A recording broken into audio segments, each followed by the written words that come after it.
The Baltic region is buzzing with excitement as the biggest infrastructure project of the last century is finally taking off. Estonia, Latvia, and Lithuania are making a significant move away from their old connections with Russia and heading westward. They're doing this with Rail Baltica, an impressive 870-kilometer high-speed railway. The new railway will connect the capitals of Lithuania, Latvia, and Estonia, extending all the way to Warsaw and even further into Europe. Rail Baltica marks a huge step forward, linking these countries more closely with the rest of the continent. Let's find out how all this is going to work out. Okay, so you might have heard of the Trans-European Transport Network. It's the EU's ambitious plan to connect member states with modern infrastructure, focusing on railways. Projects like the Fehmarn Belt Fixed Link, Lyon-Turin Railway, and Brenner-Base Tunnel are all part of this massive scheme known for their impressive scale and the countries involved. But now, three new players are emerging from the east: Estonia, Latvia, and Lithuania. These Baltic states form a significant part of the North Sea-Baltic corridor, stretching from Antwerp to Helsinki, one of the network's priority routes. However, their rail infrastructure is outdated, dating back to the early 90s when the Soviet Union collapsed. This left them with railways that run mostly east to west rather than north to south, resulting in poor connections between the two countries. Additionally, these railways were built to different standards and gauges compared to the rest of Europe, complicating efforts to integrate into the broader European network. Originally, the Baltic states, Estonia, Latvia, and Lithuania, were connected to Europe by a standard gauge rail, the same one used across most of West Europe. However, during the Soviet occupation, their rail system was converted to the Russian gauge of 1,524 millimeters, different from the European standard of 1,435 millimeters. This change made transport complicated because anyone or anything traveling by train had to switch to a different train at the Polish border to continue. This significantly hindered travel and trade. For a long time, this setup made the Baltics more inclined to trade with Russia since their railways were oriented east to west. However, after getting their independence in the 90s, they began turning towards Western Europe. They joined NATO in March of 2004 and the EU in May 2004. While these new connections were welcomed by the Baltics, Russian President Vladimir Putin was not pleased with this shift. Tensions between Russia and the Baltic states always simmered, escalating further after Russia invaded Ukraine in 2022. This invasion heightened the Baltic states' urgency to strengthen ties with the EU.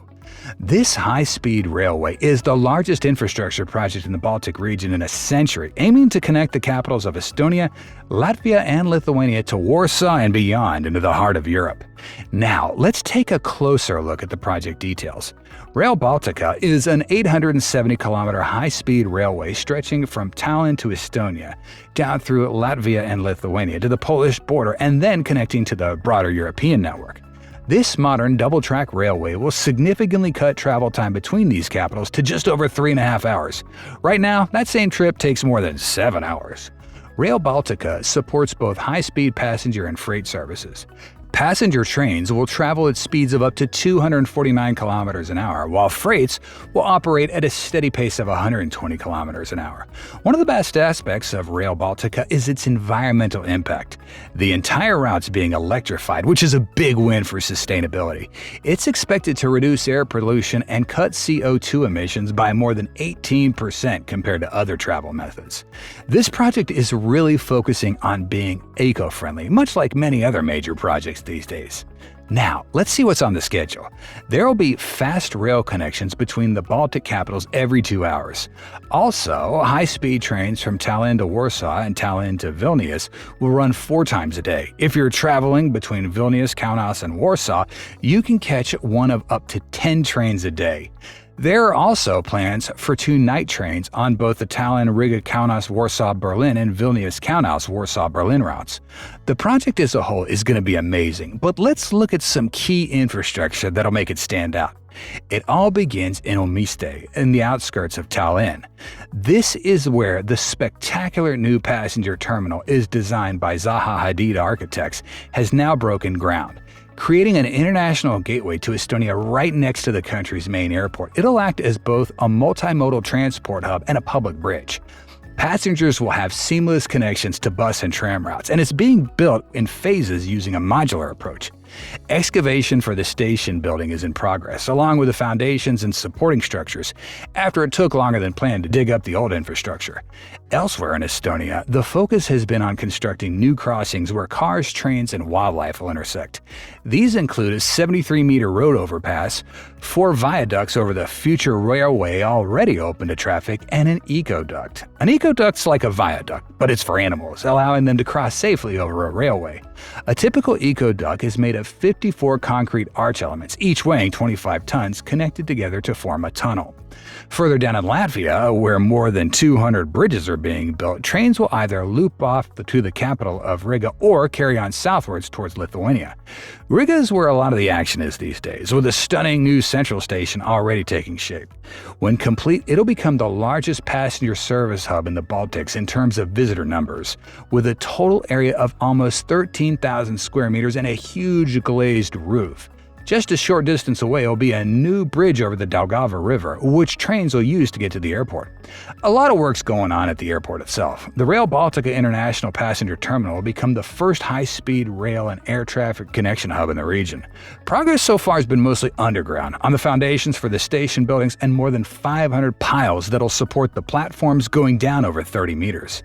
In Sukule, technicians had to clear a former military site that was destroyed back in World War II, scattering unexploded munitions all over the area. Heading into Lithuania, the route will fork into 2 directions towards Vilnius and Kaunas. Lithuania has the greatest share of the line, with a total length of 392 kilometers. The new bridge over the nearest river, more than 1,500 meters long, is one of the highlights. A huge drilling machine is being used to install the 376 piles. Once it's finished making each hole, a metal framework is inserted, followed by a concrete pour. Overall, 11,500 tons of reinforcement and 74,000 cubic meters of concrete will be required to build it. Finally, Lithuania's capital, Vilnius, is also getting a brand new station called Green Connect. This integrated hub will double up as a bridge surrounded by nature and open public spaces.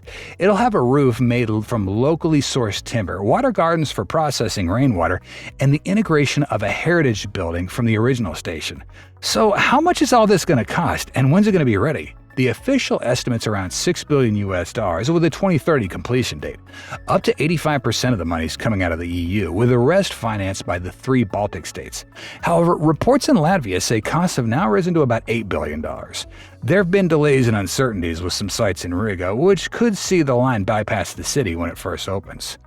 Building a railway through one country is difficult enough, but when it's crossing 3 of them, it becomes extremely challenging.